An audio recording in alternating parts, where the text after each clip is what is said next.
Salam Bapak Ibu Saudara-saudari yang dikasihi Tuhan kita Yesus Kristus. Firman Tuhan yang menjadi renungan untuk kita hari ini tertulis dalam Ulangan pasal 5 ayat 21 demikian. Jangan mengingini istri sesamamu dan jangan menghasratkan rumahnya atau ladangnya atau hambanya laki-laki atau hambanya perempuan atau lembunya atau keledainya, atau apapun yang dipunyai sesama. Demikian firman Tuhan. Saudara-saudari, tentu setiap kita punya keinginan, cita-cita, harapan. Lalu sangatlah wajar jika dalam menggapai apa yang kita cita-citakan, apa yang kita inginkan, kita berusaha sekuat tenaga supaya itu tercapai atau terkabulkan. Namun hari ini kita diingatkan supaya kita jangan mengingini. Tentu mengingini sangat berbeda dengan menginginkan. Kalau menginginkan adalah sesuatu yang lumrah, sesuatu yang wajar dalam kehidupan kita, tetapi mengingini adalah sesuatu yang sifatnya negatif.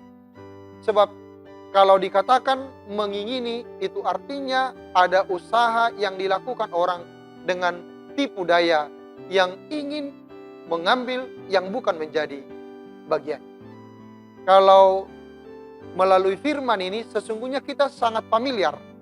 Sebab firman yang menjadi renungan hari ini adalah titah ke-10 dari seluruh titah yang sering kita dengar, sering kita baca di dalam kehidupan kita.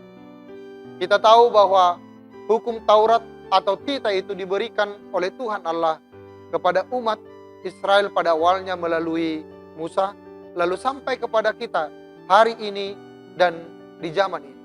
Tentunya melalui hukum Taurat itu Tuhan mau membuat semacam batasan kepada kita sekaligus cerminan kepada kita supaya dengan bercermin kita mengenal diri kita.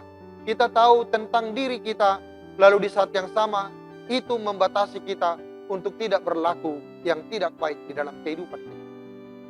Kalau dikatakan jangan engkau mengingini bahwa supaya kita sebenarnya mencukupkan dengan rasa syukur apapun yang ada yang diberikan Tuhan kepada kita. Supaya ketika kita mengingini yang bukan menjadi milik kita atau yang menjadi milik orang lain, itu artinya kita dengan segala tipu daya akan melaksanakan itu supaya apa yang kita inginkan itu menjadi tercapai.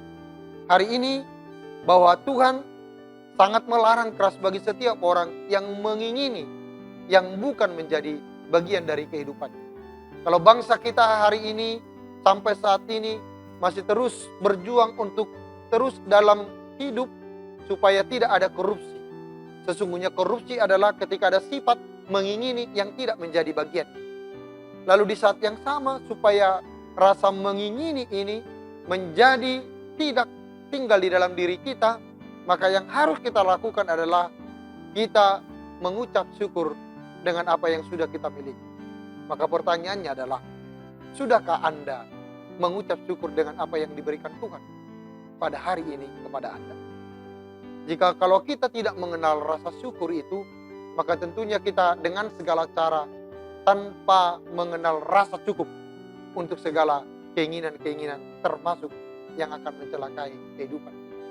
Karena itu biarlah kita senantiasa hidup di dalam rasa syukur kita kepada Tuhan. Sebab dengan rasa syukur itu akan membuat kita berbahagia.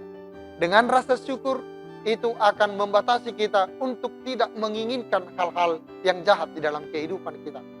Ketika setiap orang mengenal rasa cukup itu, maka kenyamanan akan terjamin di dalam kehidupan kita. Ketika para pengambil keputusan mengenal rasa syukur dan rasa cukup di dalam kehidupannya, maka segala keputusan akan bisa diambil dengan seadil-adil.